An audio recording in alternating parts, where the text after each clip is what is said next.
Well, we have our first casualty. You guys see what's wrong with this cylinder head?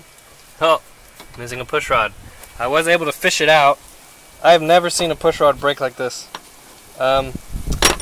In turning over the motor, all of the rest of the valves move up and down, and they sort of spin. I don't know about this one. So what I will probably do while I'm waiting for another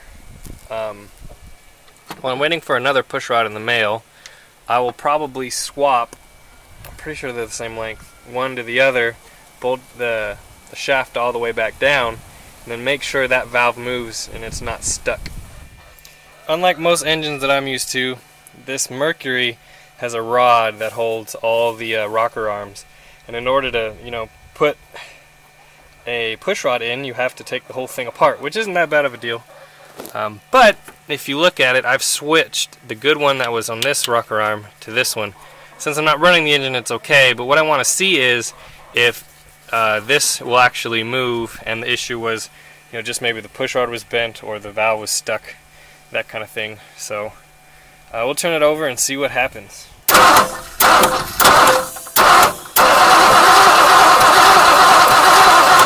You guys saw it. The rocker arm moves, the valve opens. It must have just been a bad push rod. I don't know. That means the lifter underneath is working. All the other push rods along this side and also along that side, they all go up and down, and they all spin. I mean, they're supposed to spin really quickly. Some just spin just a little bit. I know with a little bit more use and a lot of heat, those lifters will free up and they'll start working a little bit better. But that's good. That means I just need to find somewhere's a push rod. And I'm pretty much left disassembling everything else at this point. Take the carburetor apart, rebuild it, figure out a fuel pump. Those are like $100 for a new one. I'm hoping I can find a kit or something like that to rebuild one, or a known good one. I haven't actually tested that, so maybe I should do that first. But I'm very glad I took the valve covers off. The reason why is because while it was trying to start, it would backfire through the carburetor, and I was like, oh, that sounds like a timing issue. But what was really happening is this valve wasn't opening at all, and I'm assuming that's going to be the intake valve. I was thinking the exhaust valve wasn't opening and it was making, everything go back up through the intake valve, but I guess not. I don't know. Either way, it needs to be fixed before the engine can run, for a long period of time. But I've never seen a push rod just break like that. That's bizarre. I mean, it's got this mechanical damage in the middle, like right here, and I don't see how it got that. I mean, I guess it slipped off something and broke. I don't know. So luckily all the rest of them look like they're in pretty decent shape. Rock Auto has delivered a bunch of goodies. So we have 4 new push rods, because you can't buy a single push rod. We have valve cover gaskets, we have spark plug wires, we have a new cap. I believe there's a rotor in there somewhere. I think that's still inside. 2 new belts, thermostat housing. This is a fuel filter. There's also a thermostat, which I didn't get, and then a carburetor rebuild kit, and a ignition rotor that I don't have. But all this stuff together was like 80 bucks. It was awesome. First thing I'm going to do is replace this push rod. Then from there we can figure out the carburetor. I'm going to disassemble it, clean it out, put it all back together, and then fill the block full of water, and then maybe from there we can run it and see how it goes.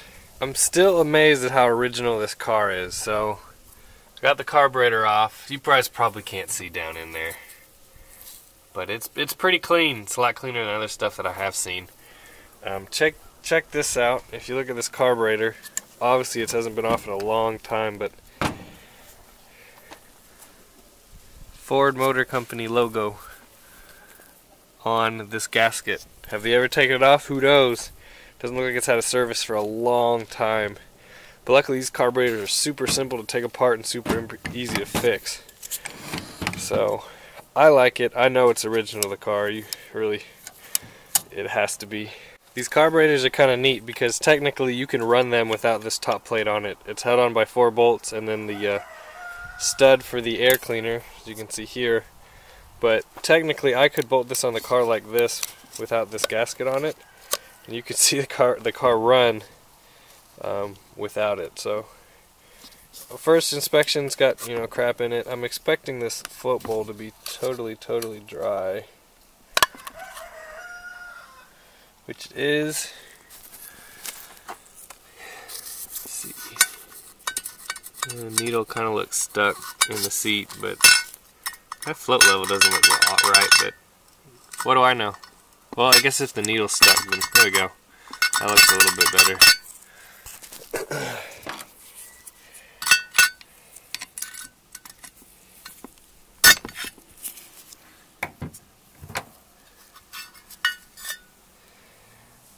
So there's the needle. Looks all dirty and crappy. And there's the seat, of course, full of crap. A few more things to disassemble. It actually looks pretty clean in there considering how long this car's been sitting. I'm glad I took it apart because, you know, all this stuff would go through the jets and stuff if it wasn't for me cleaning it out. But, you know, this accelerator pump here needs to be taken out. All that stuff needs to be taken out, cleaned out. So a few more things. I'm going to take out these Venturis, you know, blow them out. I'm probably going to let it soak for at least a little bit in order to clean out all this gunk off the outside of it. And then we will reassemble it. Sometimes you see on TV people, they'll just run the carburetor as is, and you know, they just clean out the tank and run the carburetor and it all works magically. Well, not really, especially if it's been sitting this long. So this is the accelerator pump, and this is rubber, and it's supposed to move and be flexible, and it's literally rock hard. Like, I'm breaking it right now. So another good reason to rebuild the carburetor is this. So another tip for you guys. Alright, the carb is all back together. It's a little cleaner than it was. I could have spent the time to make it, you know, beautiful and absolutely perfect, but remember, the engine bay looks like this. So it's better than it was, and the more important part is that the inside stuff has all been replaced. The hardest part about this rebuild actually was getting this spacer mostly clean because there's a gasket on both sides. One that goes onto the intake manifold, this goes on top, and then the one in between this and the carburetor. That took forever to get, you know, to get fixed. The other thing was, like I mentioned before, you know, all these rubber pieces are just rock hard, and there's no way this carb would have ran very well as is. You can see the cracks in that when I push it in. See that crack? So the carburetor has all new gaskets, and all the internal parts have been checked and cleaned, and all the passages are clean, so it should work really well. We have the carburetor back on, and so what is next is fuel lines. We need a test if the fuel pump works, and then the fuel filter. So I plan to see this rubber part of the fuel hose. I plan on disconnecting that and running a line up to maybe a reserve tank up on the top of the hood. We'll see. Something else really cool is this. So this is the fuel filter that came on the Mercury. It's one of those enclosed filters. You can't really tell how good it is, but I had this on the shelf. This came from an estate sale, which a lot of other Ford parts that I have come from, with the original this is a hard type fuel filter, but I have a replacement paper filter, and also this has the same inlets and outlets as this. So I believe this is the type of thing that originally came on the car. We'll put it on there just because it looks cool and you can actually see through it. So if we have any fuel issues, we can diagnose it that way, and we can also make sure that that fuel pump acts. Fuel system's all done. I replaced the broken push rod that was on this cylinder right here. Basically, you just take these 4 bolts out. The rocker arm rod lifts out. You put the new one in, you put it back down, and torque it down, and you're done. The crazy part is that the old rotor, the old cap, all that stuff was old Ford Motor Company. Let me show you. Here you can see in there. Old parts, but as you can see, they need replaced. I have new spark plug wires, but I'm not going to run them yet. The reason why is I want to watch and see how well this oils along the rocker arms. Make sure they're all moving. Make sure all the push rods are moving and spinning while the engine runs, just a little bit, and then once we verify that there's a bunch of oil running out this back end of each head, we'll put the valve covers with the new gaskets on. But yeah, little bit by little bit, we're coming together. Got to get this on and all wired up. We got to put the fuel in, the fuel tank in and then the vacuum advance, and we should be ready to go. Well, we were close. The fuel pump that I have is no good. The reason why is because even with me priming it, so I poured gas down the fuel hose into the pump, and it kind of moved it to about here, but it really doesn't do anything else. I mean, you don't see anything getting pushed or anything like that. I think it needs to be redone. I can't get gas to go to it, which kind of sucks because basically everything else is ready to go. I even found a return spring, a temporary return spring for it. Those are two things that were broken on this. But yeah, I bought 4 gallons of gas ready to run it, and it even holds water. So that's good. Yeah, frustrating. I don't know what else I can do to check and make sure that pump is working. The problem is they don't make new ones. They I bet it's just as dried out as the carburetor was. I mean, just the insides are just garbage. Alright, I'm not gonna let this fuel pump beat me. I have put fuel in the bowls of the carburetor, so hopefully it'll run for at least a couple seconds, and from there we can see how much oil pressure we get, stuff like that.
That water pump sounds awful.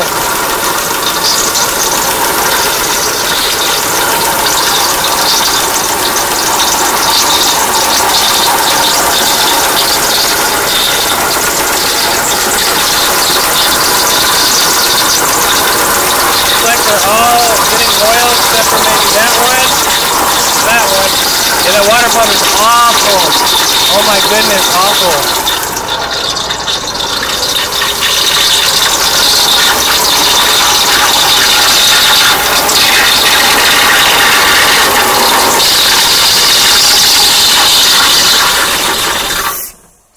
I had to turn that off. That water pump is so loud. Oh my goodness. So loud. That's so exciting though. See, this side we have oil on all the rockers. All the way down. Probably should get that leaf out of there. It ran pretty decent. I'm excited. Alright, the only one I'm worried about is this side. Maybe a little bit of oil coming out of that one. This one's pretty dry. But they weren't loud, so hopefully with a little bit of heat and a little bit of time, it'll work out. Oh man, that water pump is loud. And I'm gonna cut those. I just need to take it all apart. That's really what I need to do. I need to take the water pump apart. I need to take the belts off. And yeah.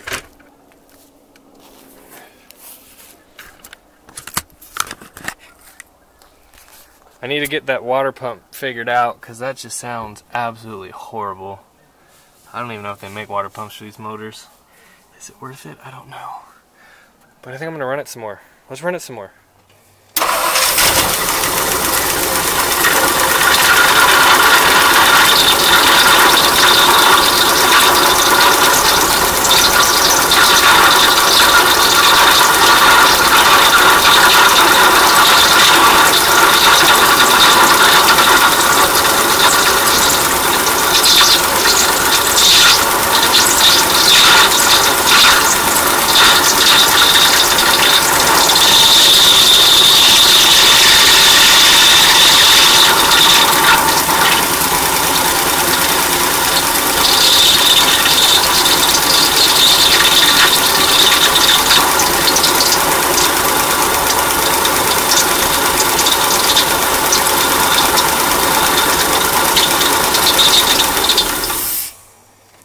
That's it. Runs out of gas at that point.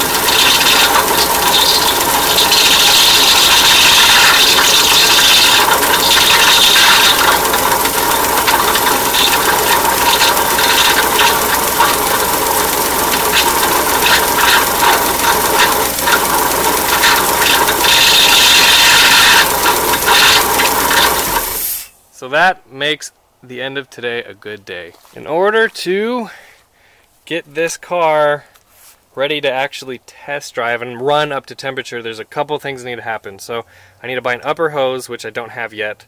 I've already bought a lower hose, a thermostat, and a thermostat gasket. Fuel pump is another big thing that needs to happen. That's really not doing anything. Then we have the water pump. That thing is so loud and just ridiculous. I mean, I was hoping not to have to put a water pump on it, but I'm gonna have to put a water pump on it. Hopefully they make them.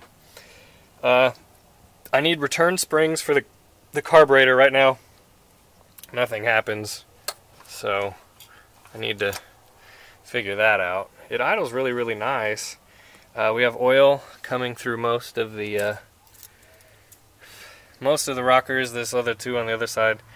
I think with a little bit of love, it'll work out. But no knocks, no real ticks, and just big screeching from the water pump, which is crazy.